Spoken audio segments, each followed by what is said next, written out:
Guys welcome to my YouTube channel मैडरिनल। आज कहेंगे कुछ MCQs question, multiple choice question जो रिलेटेड हैं डायलिसिस, हीमोडायलिसिस से रिलेटेड हैं।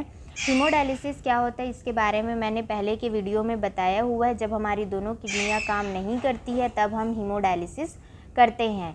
डायलिसिस 2 टाइप्स के होते हैं, हीमोडायलिसिस एंड पेरिटोनियल डायलिसिस। इसके बारे में मैंने अपने प्रीवियस वीडियो में बताया हुआ है। अगर आपने नहीं देखा है तो उसका लिंक नीचे डिस्क्रिप्शन में है, उसे एक बार ज़रूर देखें।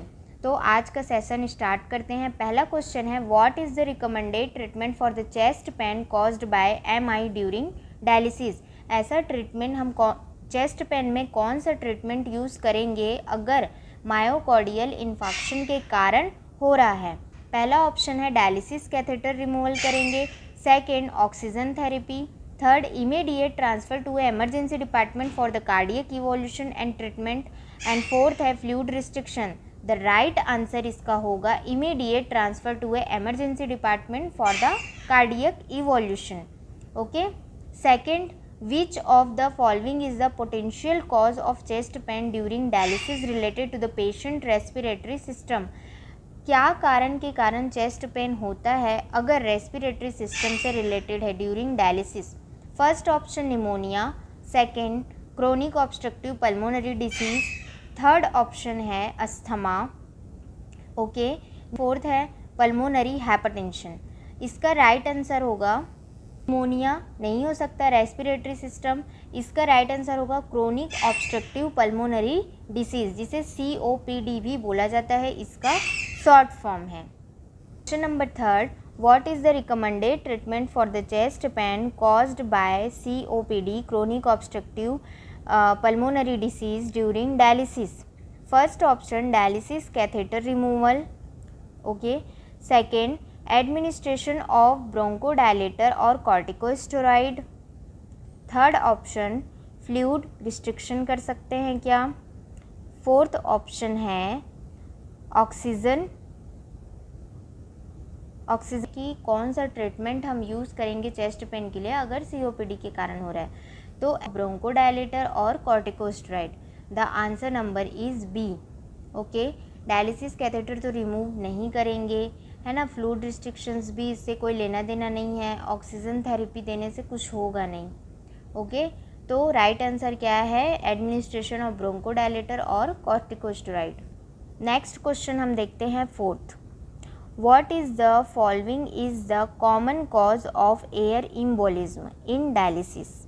एयर इम्बोलिज्म क्या होता है, एयर इम्बोलिज्म में क्या होता है, एयर्स आ जाते हैं ड्यूरिंग डायलिसिस। तो किस कारण से आ सकते हैं ये पूछ रहा है।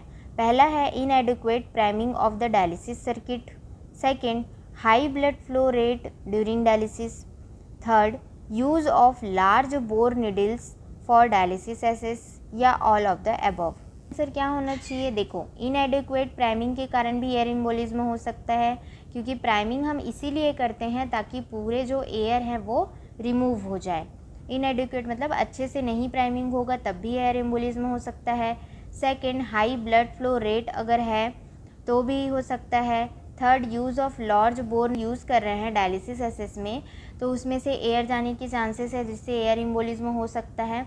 तो इसका राइट आंसर क्या होगा, all of the above. Question number fifth, question number fifth है, what is the most common site of air entry during dialysis.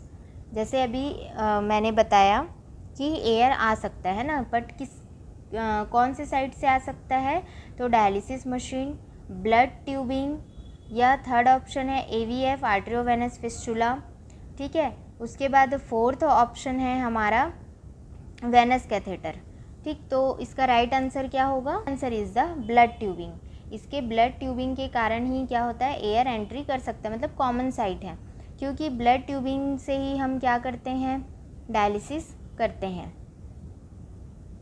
क्या बोल रहा है, what is the recommended position for the patient suspected of having a air embolism during dialysis.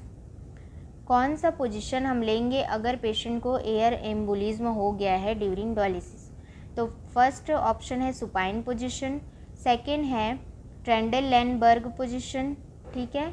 फिर third है lateral decubitus position या right lateral decubitus position. Right answer क्या होगा? देखो, सुपाइन पोजीशन मतलब क्या होता है? पेशेंट सीधा लेटा हुआ होता है, और ट्रेंडेंटल के पोजीशन में क्या होता है? एक साइड होता है, जैसे इस डायग्राम में आपको दिख रहा है। उसके बाद लेफ्ट लेटरल, राइट लेटरल भी आप देख सकते हैं, साइड होके पेशेंट सोया हुआ है। तो इसका राइट आंसर क्या होगा? ट्रेंडेलेनबर्ग पोजीशन। ठीक है, बी, ऑप्शन बी। ये सारी छोटी छोटी चीज़ों को हमें ध्यान देना पड़ता है। अगर आप डायलिसिस टेक्नीशियन हैं या डायलिसिस टेक्नोलॉजिस्ट हैं तो हमें इन छोटी छोटी चीज़ों का ध्यान रखना पड़ता है, जिससे कि पेशेंट की जान हम बचा सकें। बाद है क्वेश्चन नंबर 7। क्वेश्चन नंबर 7, देखो, कोई भी अगर MCQ हम सॉल्व कर रहे हैं और हमें सही आंसर नहीं पता है तो आप उसका गलत आंसर ढूंढिए कि क्या नहीं हो सकता है। ठीक है, तो विच of the following is the common cause of sudden cardiac arrest in patient under going haemodialysis.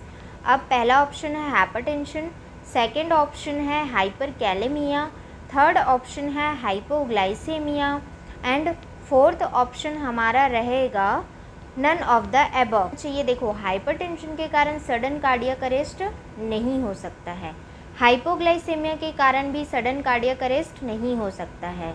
ठीक है, फोर्थ ऑप्शन तो होगा ही नहीं। बचा कौन सा ऑप्शन? हाइपरकैलेमिया। हाइपरकैलेमिया में क्या होता है? पोटेशियम की वॉल्यूम बढ़ जाती है, जिससे कि जो ECG में होते हैं, आपने देखा होगा PVR, QT, ये सारे जो लीड्स रहते हैं, इनका एरिथेमिया जो रहता है वो अप एंड डाउन हो जाता है, जिस कारण से सडन कार्डियक अरेस्ट पेशेंट को हो जाता है। और सेकेंड चीज़ ये है कि हीमोडायलिसिस में बोल रहा है, तो हीमोडायलिसिस में पोटेशियम क्या होता है?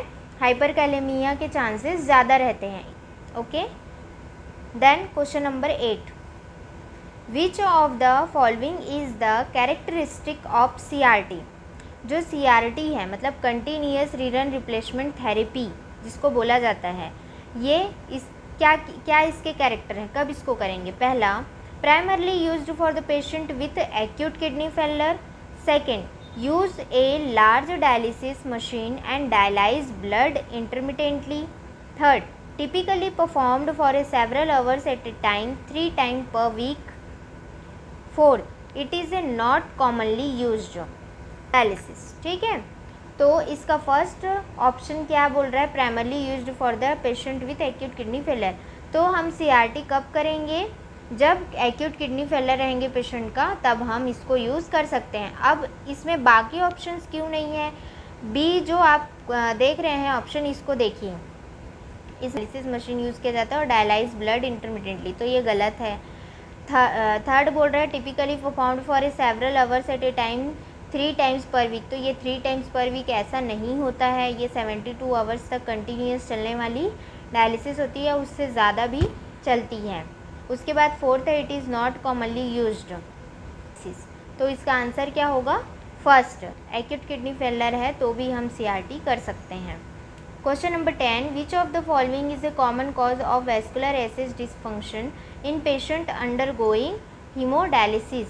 कॉमन कॉज क्या है वेस्कुलर एसिड डिसफंक्शन का? तो पहला है इन्फेक्शन के कारण हो सकता है क्या? सेकेंड, एथेरोस्क्लेरोसिस के कारण हो सकता है क्या? थर्ड, थ्रोम्बोसिस के कारण खराब हो सकता है क्या वेस्कुलर एसिड? या fourth, all of the above. तो इसका राइट आंसर क्या होगा? All of the above.